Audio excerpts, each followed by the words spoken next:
বসে পড়লাম। তুমি কি চলে আসছো? কি এত কিছু বাজার করে নিয়ে আসলা? আরে আমার জন্য কিনি নাই তো এগুলো। এটা হচ্ছে আমাদের যে ঘর মুছে, এটা হচ্ছে ওই আপার। আর এটা হচ্ছে আমাদের যে কাপড় ধোয়, এটা ওই আপার।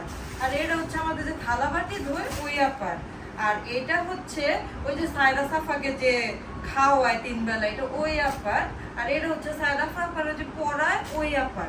বুঝছো? তো আমার জানার মতো আমাদের বাসায় তো কোনো কাজের ব্যাপার নাই। মানুষ নাই, তাহলে আমাদের থালা বাটি কে ধোয়? কেন তুমি ধো?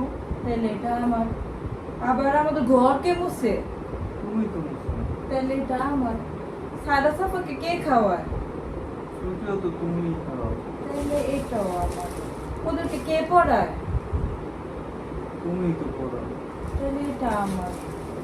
ওদেরকে কে ঘুম পাড়ায়? তুমি? তাহলে এটাও আমার।